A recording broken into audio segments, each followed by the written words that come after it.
As a member of the rights faculty, I want to take this opportunity to say it's wonderful to have you all here, and I've learned a great deal. I should also make clear I'm an outsider to the study of this movement, so you have to understand my comments as coming from that perspective.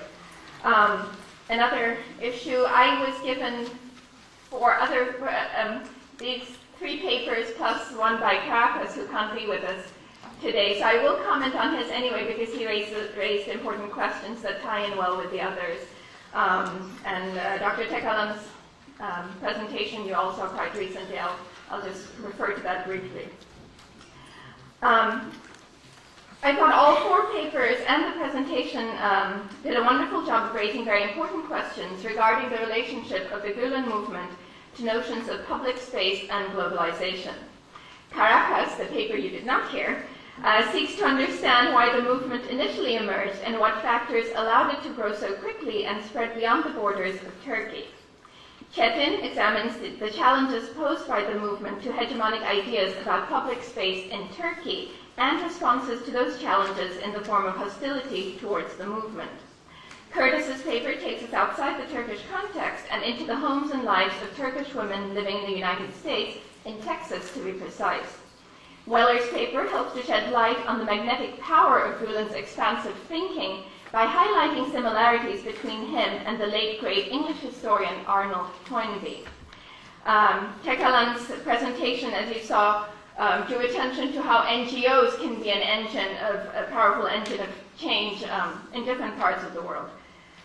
I'll first pose some specific questions about each of the written papers, my apologies to Dr. Tekalan, and then raise a few general questions on the subject of this panel that I hope will spark some productive discussion and suggest avenues for future research, for future scholarly research, either by these speakers or other people interested in studying the movement.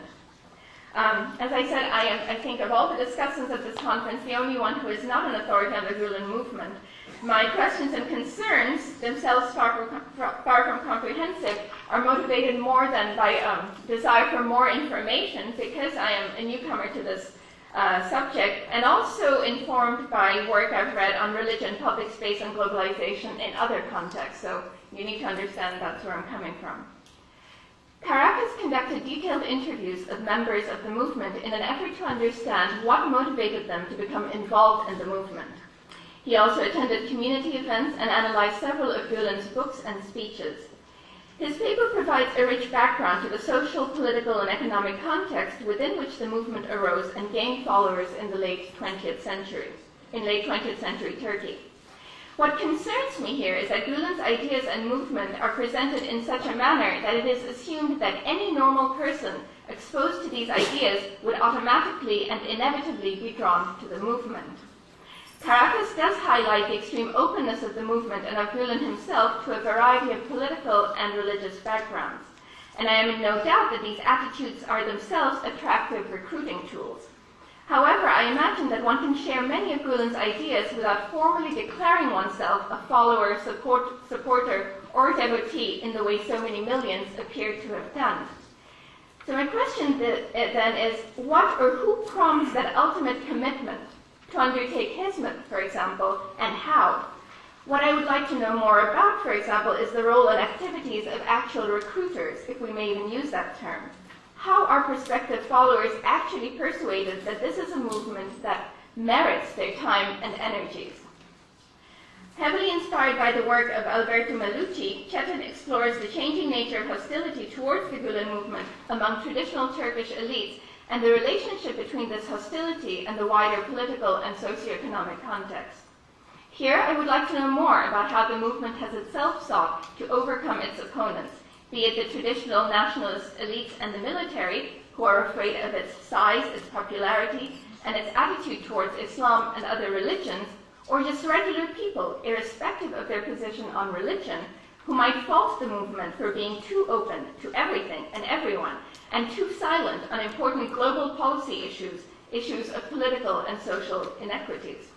How has the movement changed in response to different criticisms, surely some of which may have been more valid than others?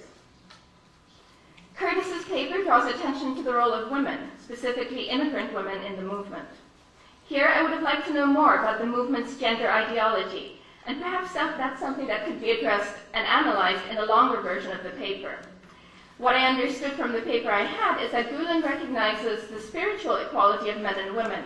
However, in the social and public sphere, he believes that men and women have distinct and complementary roles to play.